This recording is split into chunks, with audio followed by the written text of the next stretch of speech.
Hello बच्चों, आपके अपने हिंदी साहित्य संसार चैनल में स्वागत है। आज मैंने आपके लिए एक बहुत ही महत्वपूर्ण कबीर चैप्टर के प्रश्न उत्तर पर वीडियो तैयार किया है। सबसे पहले तो आप सभी से रिक्वेस्ट है कि अभी तक आपने यदि इस चैनल को सब्सक्राइब नहीं किया है तो अवश्य कर लें, जिससे मेरी सभी वीडियो आप तक पहुंच सके। तो please please please subscribe my channel. आज की वीडियो बोर्ड एग्जाम की दृष्टि से बेहद उपयोगी साबित होने वाली है। एग्जाम में क्वेश्चन आंसर किस प्रकार से लिखें यह भी अपने आप में महत्वपूर्ण है। आज मैं कबीर की साखी से संबंधित सभी प्रश्नों को एक्सप्लेन करने जा रही हूँ। इस चैप्टर को मैंने अपनी पहली वीडियो में बहुत विस्तार से समझाया है, अतः यहाँ मेरी कोशिश बहुत ही संक्षिप्त रूप में आपको बेहद प्रभावशाली ढंग से समझाने की है, ताकि आप परीक्षा में बहुत सुगमता पूर्वक उत्तर लिखकर पूरे मार्क्स स्कोर करें। और हाँ, यदि आपने मेरी पहली वीडियो नहीं देखी है जो कि कबीर की व्याख्या पर आधारित है, तो प्लीज आप जरूर से देखें। तो आइए शुरू करते हैं प्रश्न अभ्यास। आइए बच्चों, पहला प्रश्न है, मीठी वाणी बोलने से औरों को सुख और तन को शीतलता कैसे प्राप्त होती है? तो इसका उत्तर मैं आपको समझाती हूँ। मीठी वाणी से हम जब किसी से भी बात करते हैं तो सुनने वाले को एक बहुत सुखद अनुभूति होती है। यदि किसी प्रकार का आपसी मनमुटाव है तो वह भी उसी क्षण दूर हो जाता है और हमें भी बोलते समय एक शीतलता का एहसास होता है। व्याख्या जब मैंने पढ़ाई थी कबीर की तो मैंने बताया था कि जब शिव जी का धनुष तोड़ने पर राम जी के सामने परशुराम आते हैं और क्रोधित होते हैं कि किसने तोड़ा, तो राम जी ने जिस विनम्रता से जवाब दिया, जिस मधुरता से उन्हें कहा, तत्क्षण परशुराम का गुस्सा क्रोध शांत हो गया। तो ये एक मीठी वाणी का बहुत ही सुंदर उदाहरण है। तो हमें भी मीठी वाणी का प्रयोग करना चाहिए। आइए अब दूसरे क्वेश्चन की तरफ बढ़ते हैं। दीपक दिखाई देने पर अंधियारा कैसे मिट जाता है? साखी के संदर्भ में स्पष्ट कीजिए। कबीर ने कहा है कि जब ईश्वर रूपी ज्ञान का दीपक हमें दिखाई देता है, उनके अस्तित्व का, महत्ता का ज्ञान आलोक जब हमें दिखाई देता है, तो अहंकार रूपी अंधकार जो हमारे मन मस्तिष्क पर छाया हुआ है वह मिट जाता है। तो आप समझ गए होंगे इस क्वेश्चन का आंसर। और देखिए बच्चों, कितनी सदी बदी भाषा में आंसर देना है, बहुत ज्यादा एक्सप्लेन भी नहीं करना है, बात कंप्लीट हो जाए अपने में, ये ध्यान रखना है। शब्द सीमा का ध्यान रखना जरूरी है। आइए थर्ड क्वेश्चन की ओर चलते हैं। ईश्वर कण कण में व्याप्त है पर हम उसे क्यों नहीं देख पाते? आंसर इसका मैं आपको बताती हूँ। ईश्वर कण कण में व्याप्त है, परंतु हम मोह माया में पड़कर, धार्मिक कर्म कांडों में उलझे होने के कारण अज्ञानतावश उस ईश्वर को नहीं देख पाते।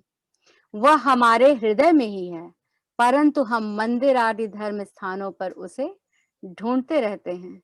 कबीर ने कहा है, मोको कहाँ ढूंढे बंदे, मैं तो तेरे पास में, ना मैं मंदिर, ना मैं मस्जिद, ना काबा कैलाश में। तो ये 3 क्वेश्चन आपको समझ में आ गए होंगे बच्चों बहुत अच्छी तरह। चौथे क्वेश्चन की तरफ बढ़ते हैं।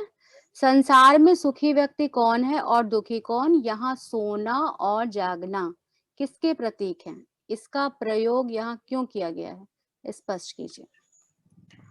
संसार का हर वह व्यक्ति जो ईश्वर की असीम सत्ता से अनभिज्ञ है और सांसारिक मोह माया में लिप्त है, वह सुखी है। जबकि कबीर को ईश्वर की सत्ता का बोध हो गया है और अब उन्हें पाने के लिए वे बेचैन हैं, इसीलिए दुखी हैं।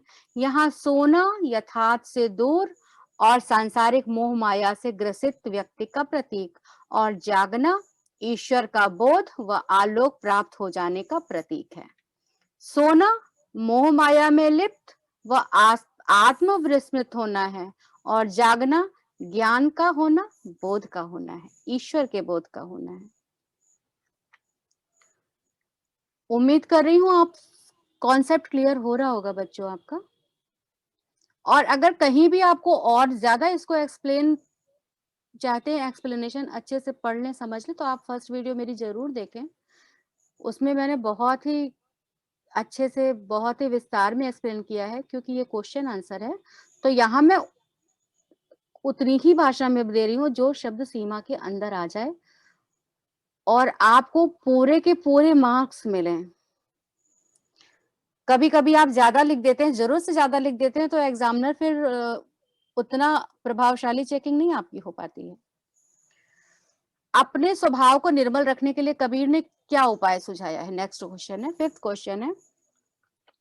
अपने स्वभाव को निर्मल रखने के लिए कबीर ने यह सुझाव दिया है कि आप अपने निंदक अर्थात आलोचक को सदैव अपने करीब रखिए, जिससे बिना साबुन पानी के, बिना ही वह आपके स्वभाव के दुर्गुण बताता रहे और सुधार करता चलेगा।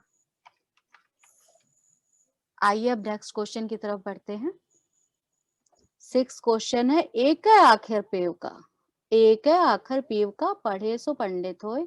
इस पंक्ति द्वारा कवि क्या कहना चाहता है? इस पंक्ति में कबीर ने अभिव्यक्त किया है कि ज्ञानी बनने के लिए सिर्फ पोथियों और बड़े बड़े शास्त्रों का अध्ययन ही काफी नहीं है, बल्कि आप राम के नाम को, उसके असली मर्म को पहचान लें, मन से पढ़ लें, तो आप ज्ञानी बन जाएंगे। कबीर की दृष्टि में सबसे महत्वपूर्ण ज्ञान राम की सत्ता का बोध अर्थात ज्ञान होना है। क्लियर बच्चों? आइए अब नेक्स्ट क्वेश्चन, लास्ट क्वेश्चन है, सेवन क्वेश्चन है। और आप याद रखिए बच्चों, इनमें से क्वेश्चन आने ही आने हैं। कबीर बहुत ही इंपॉर्टेंट है, परीक्षा की दृष्टि से बहुत इंपॉर्टेंट है। एक दो क्वेश्चन जरूर होते हैं कबीर पे, एक्सप्लेनेशन जरूर होते हैं। लास्ट क्वेश्चन है, कबीर की उद्धत साखियों की भाषा की विशेषता स्पष्ट कीजिए। इस प्रश्न के उत्तर में हमें कबीर की भाषा पे प्रकाश डालना है बच्चों। आइए समझते हैं। कबीर की साखी में प्रयुक्त भाषा बहुत ही धारा प्रवाह, बहुत ही धारा प्रवाह, चोट करने वाली और हमारे मन मस्तिष्क को झकझोर देने वाली है। वे अपनी भाषा में व्यंग्यात्मक रूप से बेहद करारा प्रहार करते हैं। उनकी भाषा में सदुक्कड़ी भाषा उनकी भाषा की प्रमुख विशेषता है। खिचड़ी भाषा का प्रयोग वो करते हैं, खिचड़ी भाषा का प्रयोग भी उनकी विशेषता है। पंजाबी, भोजपुरी, अवधी, ब्रजी, राजस्थानी, अनेक भाषाओं का, खड़ी बोली शब्दों का प्रयोग आपको दिखेगा उनकी भाषा में। बहुत ही सुंदर मेल है उनके काव्य में, बहुत ही सुंदर मेल दिखाई देता है इन सभी शब्दों का। तो कबीर की भाषा बहुत ही मार्मिक एवं प्रभावशाली है, जो एक नई दृष्टि, एक नई सोच प्रदान करती है। आगे चल के कबीर की भाषा पे मैं एक अलग से लेसन तैयार करूंगी, वो आगे काम आएगा बच्चों, इसलिए अभी उसे मैं नहीं तैयार कर रही हूं। अब आइए इसके खंड ख पे आते हैं। अभी हमने खंड क को पढ़ लिया। सेवेंथ क्वेश्चन आपके सामने आंसर है। अब आइए एक्सप्लेन करते हैं। यहाँ भी मैं व्याख्या सारी एक्सप्लेन कर चुकी हूँ फर्स्ट वीडियो में, फिर भी कॉन्सेप्ट क्लियर करने के लिए बहुत ही शॉर्ट में मैं आपको समझा दे रही हूँ। पहला, विरह भुवंगम तन बसय मंत्र न लागे कोई। कबीर का कहना है कि विरह रूपी सर्प, राम के विरह रूपी सर्प हमारे तन में आ बसा है और अब हमारे लिए इसका कोई मंत्र काम नहीं कर रहा है। विरह का जो सर्प जिसने इतनी तीव्रता से डसा है कि अब कोई मंत्र कार्य नहीं कर रहा है, अर्थात उन्हें राम का विरह सदा निरंतर कष्ट दे रहा है। अगर वो अपने राम से मिल लेंगे तो उन्हें इस विरह से मुक्ति मिल जाएगी। वो अपने राम से मिल लेना चाहते हैं, वो उनके लिए तड़प रहे हैं, व्याकुल हैं। दूसरी लाइन, कस्तूरी कुंडली बसे मृग ढूंढे बनमाह। कस्तूरी एक पदार्थ है, बहुत ही सुगंधित पदार्थ होता है। वो हिरण की नाभि में, मृग की नाभि में ही रहता है, परंतु मृग अज्ञानतावश उसे वन वन में ढूंढता है। वो अपने भीतर नहीं देख पाता, वो ये नहीं जान पाता कि वो मेरे पास ही है, और वो कस्तूरी के लिए वन वन में घूमता फिरता है।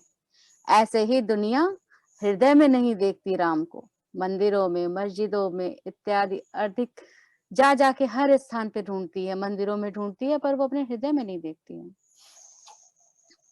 तीसरी पंक्ति, जब मैं था तब हरि नहीं, अब हरि है मैं नाही। जब मैं अर्थात अहंकार, भीतर का अहंकार, यानी जब तक हमारे भीतर ये अहंकार था तब तक हरि नहीं था, तब तक ईश्वर नहीं थे हमारे अंदर, ज्ञान नहीं था, बोध नहीं था, क्योंकि मैं था, अहंकार था। अब क्या है? अब हरि है, मैं नाय। अब हमारे भीतर, मेरे हृदय में भगवान हैं और मैं मतलब अहंकार खत्म हो गया। तो ये कैसे हुआ? जब मैंने अपने अहंकार को खत्म किया, मैं को खत्म किया, मैं ममता मन मार के नान्हा कर कर पीस, तब सुख पावे सुंदरी, ब्रह्म झलक के शीश। ये भी एक दोहा बहुत बढ़िया है कबीर का, इसका बहुत ही अच्छा उदाहरण है बच्चों। तो जब मैंने अपने अंधकार को खत्म कर लिया तो मैंने हरि का दर्शन पाया।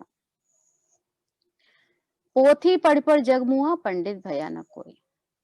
शास्त्रों को पढ़ लिया, बहुत ज्यादा अध्ययन अर्जन कर लिया, पढ़ लिया, लेकिन जो मर्म था, ज्ञान का मर्म था, राम का नाम था, ईश्वर का बोध नहीं हुआ। तो ज्ञान नहीं किसी को मिला, कोई ज्ञानी नहीं बन पाया। पोथियां तो पढ़ ली पर असली ज्ञान नहीं पाया, असली ज्ञान को प्राप्त नहीं किया। तो बच्चों, आप लोगों ने, उम्मीद करती हूँ आप बहुत अच्छी तरह समझ गए होंगे। विस्तृत व्याख्या सुनने के लिए आप मेरा पहला वीडियो देख सकते हैं, वहां मैंने विस्तार पूर्वक व्याख्या समझाई है बच्चों। हाँ, एक महत्वपूर्ण बात मैं आप सबसे अंत में कहना चाहूंगी कि उत्तर लिखते समय आप शब्द सीमा का ध्यान अवश्य रखें। आपकी कोशिश होनी चाहिए कि कम से कम शब्दों में, प्रभावशाली रूप में और व्यवस्थित ढंग से प्रश्नों के उत्तर लिखें। जो पूछा गया है सिर्फ उसी का उत्तर दें। यह ध्यान में रखें कि आपकी पंक्तियां अपने आप में पूरी तरह कंप्लीट हों, अधूरी ना लगें। शुरुआत करते करते अंत तक आप पहुंचते पहुंचते आपका उत्तर कहीं का कहीं चला जाता है। आपकी लाइनें पूरी अपने आप में कंप्लीट होनी चाहिए। उत्तर देते समय बहुत ही सशक्त, बेहद प्रभावशाली शैली अपनानी चाहिए। यदि आप इन बातों का ध्यान रखेंगे तो आपको फुल मार्क्स पाने से कोई नहीं रोक सकेगा, गारंटी है मेरी। ओके बच्चों, चैनल देखने के लिए, मेरा वीडियो देखने के लिए बहुत बहुत धन्यवाद। Thank you so much. और please please like and subscribe my channel. Okay, bye बच्चों, थैंक यू।